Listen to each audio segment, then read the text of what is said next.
এখানে 2টি মদের গ্লাস আছে। সঠিকটি বেছে নিলে তুমি স্বর্গে যাবে, ভুল বেছে নিলে ছোট বাম গ্লাসটি তুলে নিন। পরমুহূর্তে তার শরীর ছাই হল। সমস্যা নেই, এই খেলায় তোমার 3টি সুযোগ আছে। এবার সে গ্লাসটি দাম দিয়ে বেছে নিন। আমি ভেবেছিলাম এখন বাঁচব, কিন্তু এই খেলা সবচেয়ে বড় বিশ্বাসঘাতকতা হল। শেষ সুযোগ ছিল, বারবার ভুল হচ্ছিল, তাই আমি চরিত্রটি ডিএনফিসকে মেরে ফেলি। সঙ্গী ভয় পেয়ে বসে পড়ে। আসলে 100 বছর আগে ভিনগ্রহী পোকামাকড়ের মতো প্রাণীরা পৃথিবীতে আক্রমণ করেছিল। তাদের বলা হতো লক্ষ্য সৈন্য। তারা এটি এনেছে প্রযুক্তি। পার্থক্যের জন্য মানুষ হারছিল। তারপর একজন কিংবদন্তির জন্ম হয়েছিল, যিনি তার যুদ্ধজাহাজ দিয়ে শত্রুদের স্তর চূর্ণ করেছিলেন, আর সরাসরি সংঘর্ষ হয়েছিল। কমান্ড জাহাজ দিয়ে লক্ষ প্রাণ হারিয়ে মানুষ জড়ি হয়েছিল।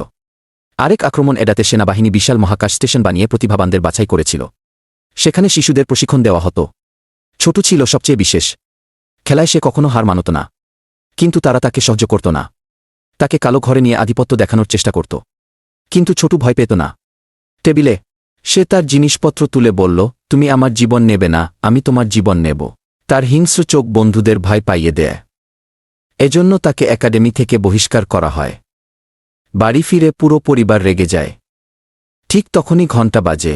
সে দরজায় দাঁড়িয়েছিল। মিলিটারি ট্রেনিং স্কুলের অফিসার জানতে চাইলেন, তুমি তাকে প্রায় ফেলে দিয়েছিলে, কোমরে লাথি কেন? ছোটুর উত্তর শুনে সবাই অবাক। অফিসারের চোখ জল।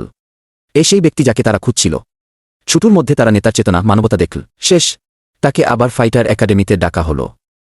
এবার মহাকাশ স্টেশনে পাঠানো হবে, যেখানে সে বাস্তব যুদ্ধের প্রশিক্ষণ পাবে। দ্বিতীয় অংশ জানতে চ্যানেলটি সাবস্ক্রাইব করুন।